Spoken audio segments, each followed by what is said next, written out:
Hi everyone, welcome back to the Property Finance Podcast.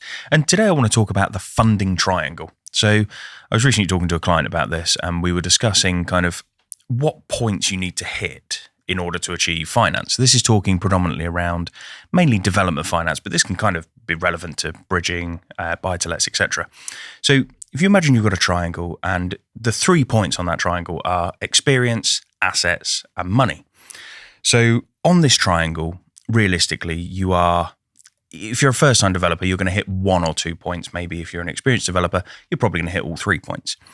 What we tend to find, though, is a lot of clients come to us and they say, well, actually, what points do I need to hit in order to achieve finance? And so if we take it sort of bit by bit. So we have someone who comes to us with experience, for example, but they won't have any assets or money. But because they've got experience, the lenders are still interested in them. And that kind of still gives you a bit of a platform to then go to the lenders and say, well, I've got experience, but for the money side of things, I'm going to have to bring in private investors. For the asset side of things, potentially I may bring in either another family member who's going to come and sort of co-sign on the loan, or the investor might come in and co-sign on the loan. Or potentially we've got a deal at the moment where actually the client's got experience and money, but they don't have assets. But because they've got experience and money, the asset side of things, the lenders kind of said, well, okay, put a bit more money in and then we don't need to take or we don't need to worry as much about the PG. So they still want to take a PG, but there isn't really anything asset backing it.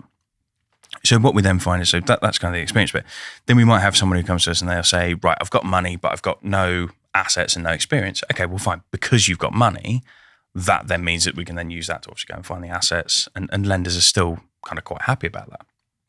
Then you've got people who come and say, I've got assets, but I've got no experience and no money. Okay, well, all of your money's tied up in your assets. Let's have a look and see whether we can raise cash out of the assets. Maybe it's a thing of, actually, there's no cash in the assets to raise out, but you've got an investor on board, so that kind of covers the 2 points. So realistically, for financing, you need to hit a minimum of one of these 3 points. So finance is still achievable on one of those 3 points, but you're going to be paying probably 12, 13% per annum. When you then get to the point of hitting 2 of the 3 points, you're then probably dropping down to 10% per annum. When you achieve all 3 points, so you've got assets, you've got experience, and you've got money, that's when you become kind of the golden goose of clients, and lenders basically throw themselves at you because they look at it and go, actually, based on the fact that you are ticking all of these boxes, we're going to lend out at 7, 8%. And that is when you get into the realms of kind of challenger bank territory, maybe even high street bank territory on development finance. And it just, when you hit all these sort of 3 points, it just means you can save so much money on interest. And also you don't have the added complications of having to find investors, you don't have the added difficulty of having to find the extra experience, you don't have to worry about whether your PG is good enough to support it because you know you've got the assets there. So we were kind of talking through the 3 points, and he raised a good point that kind of no one's ever really spoken about that before. And I thought, well, you know what, let's do a quick podcast episode on it. It's only a very quick one, but it kind of shows you within this triangle that finance is still achievable even if you only have one of these 3 points. And don't get me wrong, we've dealt with clients who have got none of these 3 points, but they've had to bring on either investors to plug the money element of things, or they've had to bring someone in to co-sign the loan, or they've had to bring in a good contractor, a good project manager. So each of these 3 points on this triangle, there is something you can do to bring people in to still tick that box. But when it comes to that kind of golden goose bit that we mentioned earlier, it has to be your own money, your own experience, your own assets. And that's when you kind of get into that 7, 8% territory.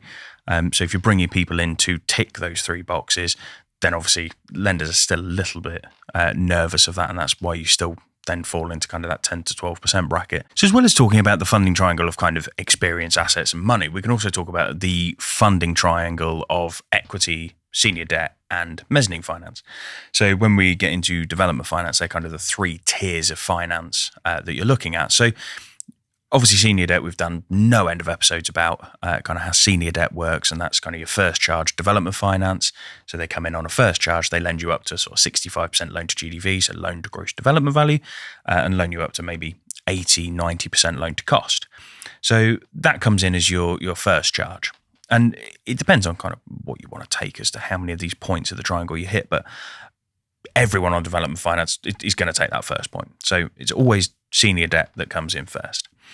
If there's a shortfall on your senior debt, what you tend to do is you will then go off in one of 2 directions.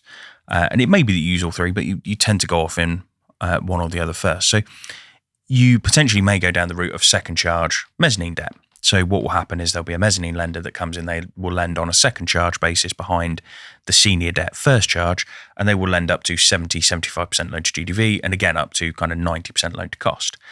So they will work with the senior debt provider, they'll do deeds of subordination between the two of them, they'll work together, they'll use the same valuation, same QS reports, everything like that, and then they should work together to then provide a sort of blended loan, which should get you up to that sort of 70-75% loan to GDV. If you still have a shortfall, that's when you would then go over to equity. So what would happen is you've done your senior debt, you've done your mezzanine, you then go over to your equity to complete that triangle. Equity finance really does depend on the provider. So most private investors will try and plug the entirety of the gap. Some may still want to see you have some money in the deal.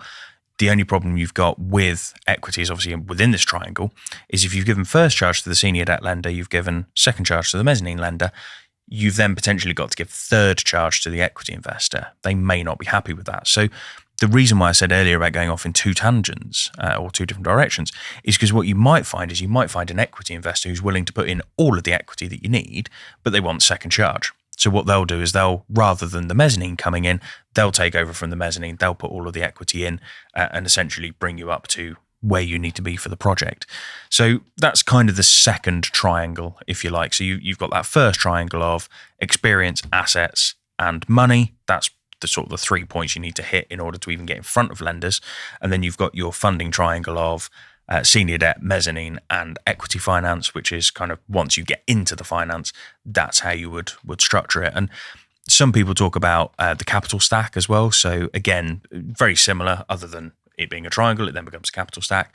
Capital stack is slightly better to look at visually, I find, because actually what you find is if you imagine almost like a bar chart, and you imagine that bar, or imagine a battery, if you like, actually. So you've got a battery goes up to 100%, and you imagine your senior debt comes in and that provides 90% of your battery.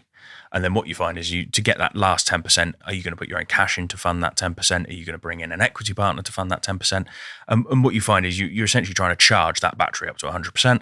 So imagine that capital stack, you've got the senior debt, mezzanine, equity, your own money, etc. And it's all about funding 100% of total costs.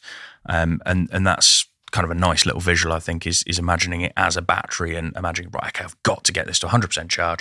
How do I do it? Well, this is only going to give me 80%. This is going to give me another 10%. This is going to give me another 10%. Okay, well, I need to use those three things in order to get it to full. So there's some of kind of the common visualizations, if you like, of kind of development finance as a whole. And what I'll do is I'll try and get these visuals put together and I'll either put them under the podcast or put them on social media to sort of show the way of visualizing that. But yeah, hopefully that's been really helpful. If it has, please like, subscribe, all the usual stuff. Share it on social media, comment if you're on Spotify, leave reviews if you're on Apple Podcasts. And yeah, otherwise, I'll catch you on the next one.